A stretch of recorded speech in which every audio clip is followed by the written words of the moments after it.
Kwa niaba ya TATAMATA ni kwamba ndani ya mwezi mmoja tulipata changamoto madereva wa Kinyarwanda kama watatu. Kuna mmoja alipata ajali Dodoma, alimgonga bodaboda na kumuua. Lakini kama TATAMATA tulisimama, tukamdhamini, hatimaye tukamtoa kwenye tatizo lake, tumelimaliza.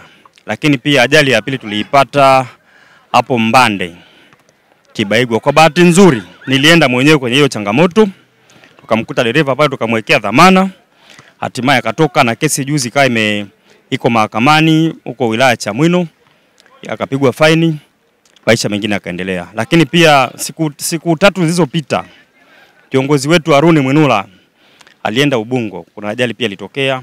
Inaonekana kuna mtu mmoja alikuwa amelewa, aliingia nyuma ya trailer hiyo ya gari ikiendeshwa na ya Kinyarwanda, akawa amepata ajali na kuua. Lakini kama TATAMATA tukasimama kwa pamoja, tukahakikisha ile tatizo tunalichukua sisi kama chama, tukamdhamini dereva, tukaandika barua kutoka kwenye taasisi, hatimaye tukamtoa. Maana RTO alisema kama barua ya taasisi inatosha kabisa kwa dhamana.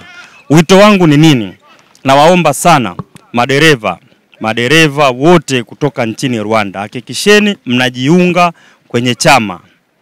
kwenye chama kinachoongozwa na kiongozi Justine Kanyagisaka. Ili kesho ukipata tatizo, sisi tunajua moja kwa moja tunakusaidia kama TATAMATA. Na niwaombe sana madereva wa Tanzania, naomba kuchukua fursa hii pia kuwaomba, jiungeni na taasisi ya taifa ya madereva TATAMATA. Itapotokea changamoto iwe Tanzania iwe nchini Rwanda, ili muweze kusaidiwa. Asanteni sana, tuko pamoja. Kwanza nitoe shukrani kwa niaba ya chama cha madereva nchini Rwanda, na natoa shukrani kwa chama TATAMATA, taasisi ya madereva nchini Tanzania. Tumejaribu kufanya ni mengi na siwezi nikayahesabu.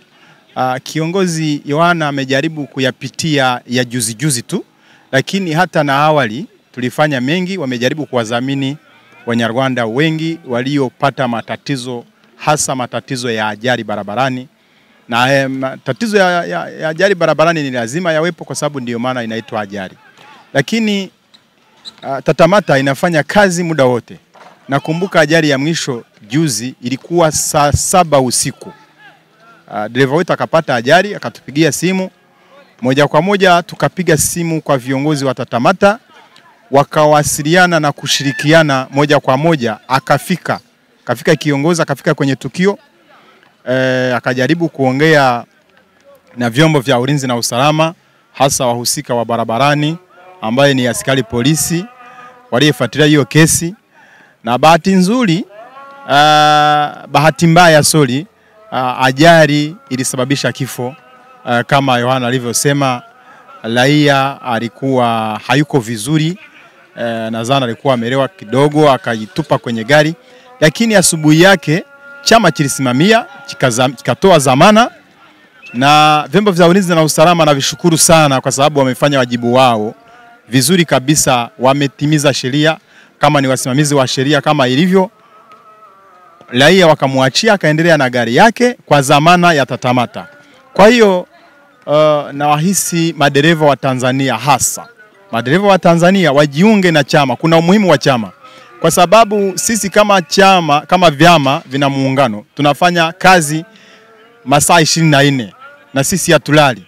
Kiongozi akinipigia akanikosa, naweza akapigia viongozi wengine kwa sababu tuna viongozi wengi ambao wanaweza wakasaidiana, lakini dereva akaendelea kwa usalama pale ambapo amepata tatizo. Na sisi tumesaidia madereva wengi wa Tanzania walivyopata matatizo nchini Rwanda. Kwa hiyo muungano wetu ni muungano mzuri, lakini nakumbusha madereva kwamba wanasaidika wale madereva ambao wamejiunga na chama, sio madereva wote. Kwa hiyo naomba madereva wajue umuhimu wa kujiunga na vyama ambavyo vinafanya kazi masaa 24.